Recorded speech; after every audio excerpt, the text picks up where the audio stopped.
We are here with a contemporary guest, a guest named Andrew Richard. When I say contemporary, he's in an area that is exploding with not only interest, but opportunities.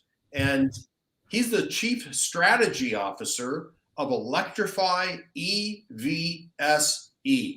Please explain that four-letter acronym, I should say, to our audience so they can understand what you do, Andrew. Absolutely. So Electrify obviously is placing power to some type of equipment, and EVSE stands for Electric Vehicle Service Equipment. So in general, Mitch, it's all the electric vehicle chargers that you see out that are popping up all throughout the country, and all these new commercials for these new electric vehicles that you're seeing on the TVs. These are the equipment that's required to allow that battery to be refilled after they've used their driven for the day.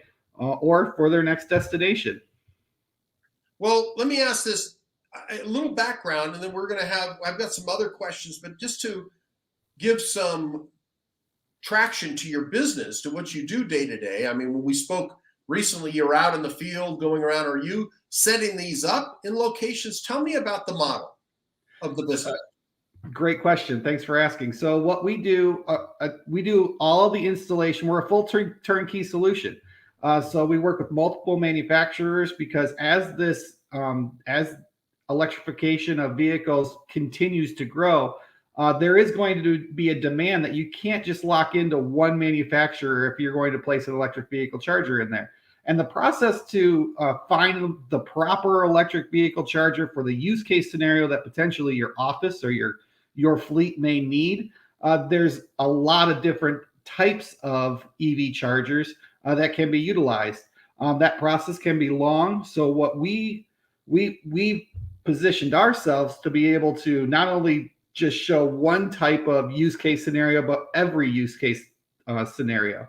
So when we go into the opportunity to speak with whether it's a municipality or a school or whomever it may be, we're able to offer what is going to be best for that individual. We ask those proper questions for the individual to, one, become an informed buyer or an informed purchaser, to be able to know that if they're informed, if they have the information of how this interacts into their business or into their fleet, they're normally going to appreciate that, and most likely will go with the individual that gave them the majority of the information and taught them, other than just trying to sell them one particular model out in the world. Okay. Well, that makes sense. So I'm just going to dig in a little bit about you as a person. How would your friends describe you? So ultimately, I would think that they would say I'm pretty energetic. I talk a lot. Kind of like the Energizer Bunny. You just wind me up and send me out and I start talking. I'm really involved with the environment, many different causes that I work with. I test waters in this area for bacteria. I sit on the board with Keep Cherokee Beautiful, which is an extension of Keep America Beautiful. So I do a lot of outreach programs, grassroots stuff. I think most of my friends would call me funny. I do have a bit of an interesting personality from time to time. I like people to be at ease. I like people to be comfortable and know that I'm not going to judge them if they were to come out with a true thought that maybe entertain an interesting point of view. I'm gonna talk to them about it and just see where my ideas, and even if my ideas don't meet what your expectations of a conversation is, we're going to walk away still as friends. We're going to walk away as people that are, interested in learning more about, just the other individual and why and where and what makes them tick. So I think that's probably what my friends would say about me is I've never met a stranger, right? Everybody's a friend. And my goal is just, once again, trying to make people comfortable. And if somebody's comfortable, they're gonna speak to you in a more casual fashion. So what's your greatest accomplishment? My family. By far. My greatest accomplishment is marrying my wife of 20 years, Wow. Kimberly. Yep, we have 4 Listening? beautiful children. Is she listening? No, no. Well, that would get you Very good. bonus points. Okay. All right. Well, I mean, I'm all about family, family and friends. I live in a very close knit community. We're about 35,000 in our small community, and you know, I just am very happy to be in a smaller community. I came from Toledo, Ohio originally, and moved to Canton, Georgia. Toledo's very large, and it doesn't have that home feel Right. where I do Hometown receive feel. that here in this community. Okay. Nice. And what do you wish you had known when you started out with your business today? You've Uh, always seen a lot of growth, I'm sure. yeah. The hardest part is, you know, just making sure that we have all the processes, making sure that we understand everything that is needed to be a successful business, making sure that you have the proper contacts and once again the processes and the procedures that are laid out, and making sure that you're registered with the state, and just setting up a company to win, and not just set up a company to try to start rushing through and be successful, but having a strong backbone of your business is really what I wish I had a better understanding of. My parents owned an RV dealership growing up, and recreational vehicles, and I was the service manager from 13 to 18. But it was a family based company. It did great for us. It allowed us, both my brother and I, to attend Catholic high schools. Paid for all of the family vacations, and it was that was the goal. Taking care of the family. Whereas in this business, I'm not just taking care of the family. I'm taking care of the earth. Got it. Trying to leave it a little cleaner than when I got here. Got it. Okay. And what are you curious about right now? Climate change. Climate change is something I'm very curious about. I, I don't know. We don't know the cycles. We don't know what's coming down the road, but we do know that there's frequencies of climate change being seen every day. And our president has recently said that there's some of these disaster situations that have happened recently, we should expect them. So for my company, we want to make sure that if we are making a transition from traditional internal combustion engine vehicles, that we provide electric vehicle charging in disaster areas that wouldn't require hard infrastructure, making sure that we utilize the opportunity of our most recent project called the EV Power Pod, and that runs on renewable propane and renewable natural gas. So, it's portable, it's mobile. It's a hard reduction of the carbon footprint on the carbon footprint scale from traditional chargers. But if a city is under 2 feet of water, you're not going to have electricity. So on traditional electric vehicle charging, they're put into the grid. And if those are not available, how are we going to get people out in evacuation situation? Got it. So that's what I'm curious about is how is that going to, grow? How are we going to meet that demand? So what's something you have failed at? Oh gosh, I mean, that word failure, right? We're always learning. I don't know if I've ever really failed, but I've learned from a lot of my mistakes. Everything is growth. I'm not looking for perfection. I'm looking for progress, right? And as long as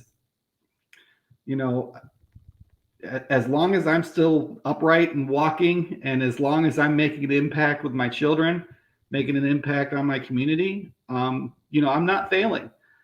Just like electric vehicle chargers, if we can get them in the ground, that's a win.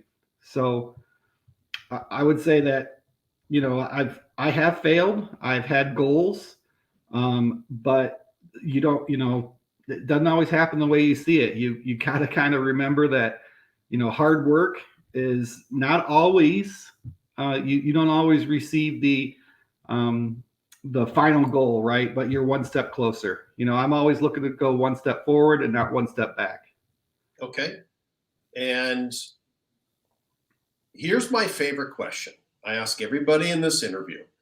I'm a bit of a history buff, and I suspect your answer will be interesting. I'm generally shocked. If you could have coffee with any historical figure or a drink of your choice, lunch, who would you choose and why? And the person has to be in the afterlife.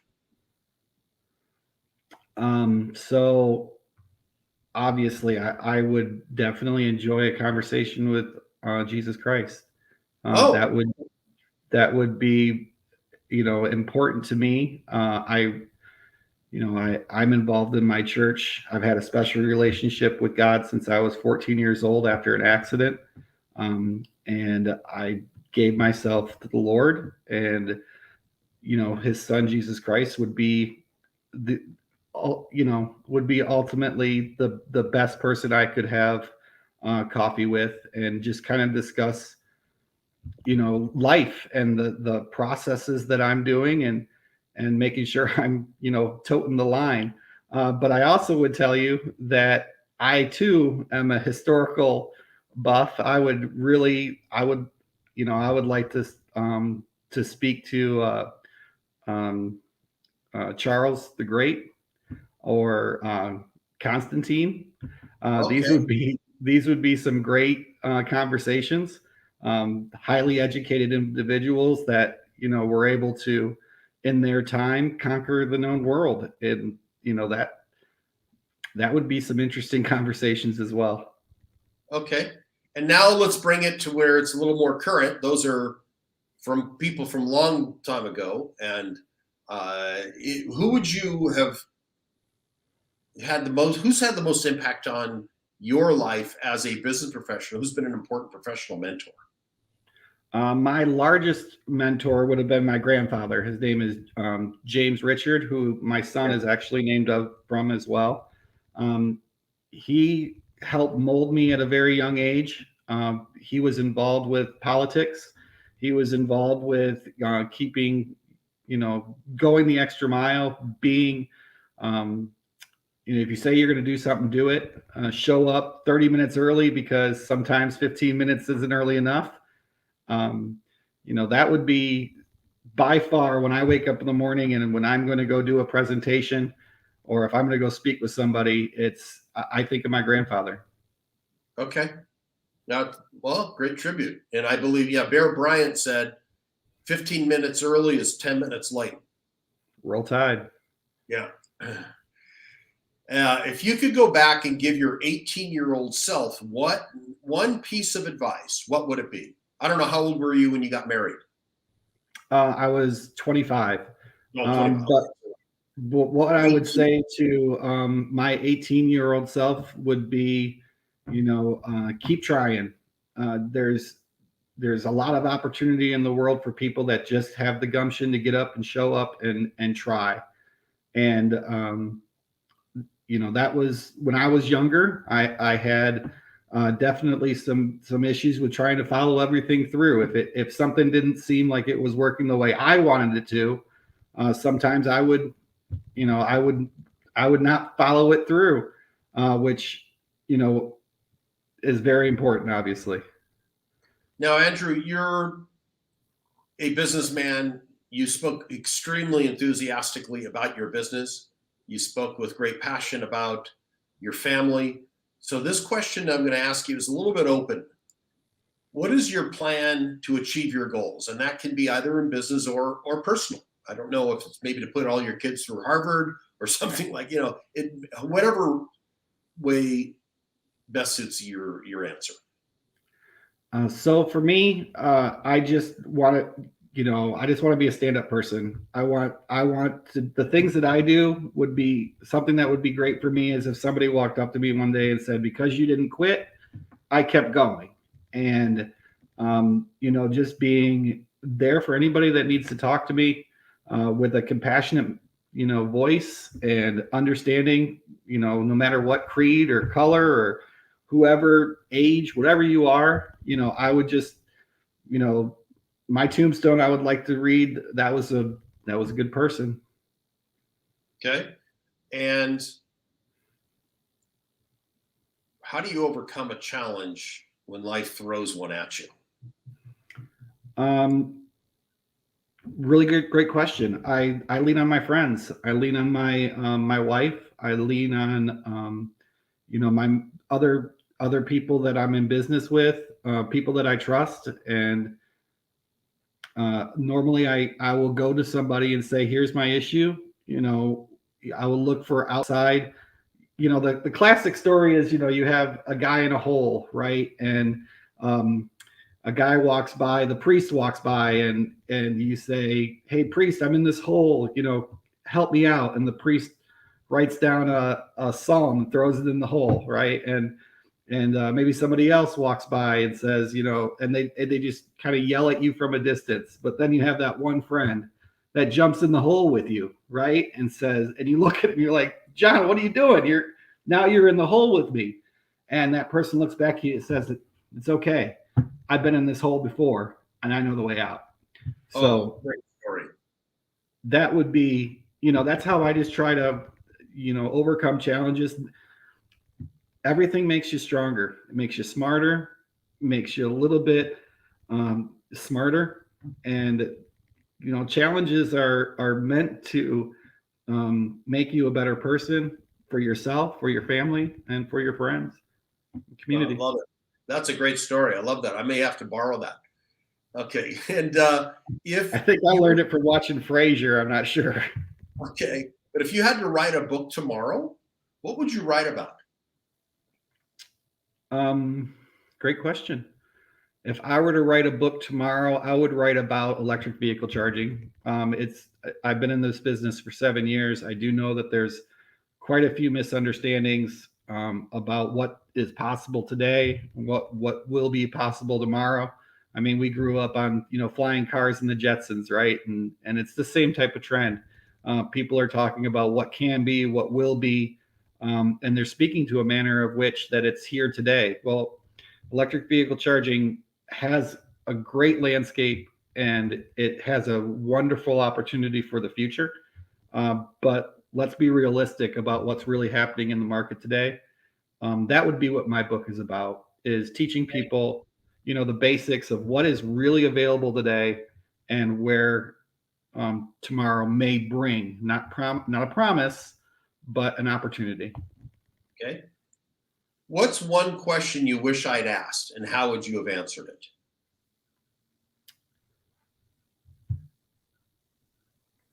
What do you want to communicate to the market? Well, let me ask this then. If you're thinking this, and we can always answer one of yours, is why do you do what you do? Great question. I do what I do because I want the world to be a little cleaner. I want to remove the need for foreign oil.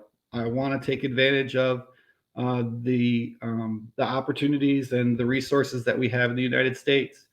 I want my family, to live in a little cleaner lifestyle. Okay. And how can I support you in terms of growing the Electrify EVSE brand? Well, one way you can help is just taking that information that I'd given you about the Power Pod. We do feel, that the Power Pod is a game changer. Zero infrastructure, portable, uses renewable resources, much cheaper than traditional infrastructure. And I think that, having that opportunity to show people once again what is possible, but what is here today, and allowing me the opportunity to speak with those individuals, or just having the opportunity for them to give me a call and talk off the cuff. Well, I would say there's a gentleman I interviewed last week who was in the business of e-bike locking systems. But you guys are in the same world. I'll make the introduction. I think you two could collaborate because you're not competitors. You are in the same field though, and have the same passion Yes, of sir. helping. So I think it would be good. He's there in Atlanta. He's got a locking system for e-bikes, electric bikes. You know, a little bit different. I don't know if you provide solutions for e-bikes yet. So, e-bikes do charge with a level 2 charger. So we can provide those nationally. We do installation, maintenance, repair, service, sales on a national level. We work with the largest. We actually are a number one partner for the largest EV infrastructure group in the world, EV Box. And we support Blink, which is number 2 in the country for EV infrastructure. And we support them on all of their infrastructure placement and service. Okay. Well, I'll certainly make the introduction because you never know. I mean, in the same category, he could say, "Oh, I don't do this, but I know somebody that does, and his name is Andrew," and you could do the same for him. So this is Absolutely. a good. So I'll talk about that later. And what would you say about your experience on the show today? I thought it was great. Very laid back, very comfortable. Mitch, you did a great job. I know that we had a little hiccup yesterday, and your ability to make today available is fantastic. And once again, I appreciate the opportunity, and your questions are great. Your setup is great, and I look forward to learning more. Going through your videos and learning more from some other people that may have done the program. Okay. And what would you say is your final word here? My final word, hey, everyone, try and enjoy each other. Try and get out and meet new people. Take advantage of, take advantage of what is in front of you, kind of like with the classic, take what they give you, right? And if you have the opportunity to talk to a stranger, talk to a stranger. Put a smile on your face and engage in them. And that's really the only way that we're going to be able to express our ideas on a large scale is talking. Okay. Well, then great. Hey, Andrew, thank you for your time today. You've been a great guest on the Instant Celebrity Maker. And I look forward to seeing your success as you grow nationally and help people and save the planet. We'll see you next time. We'll try. Thanks, Mitch.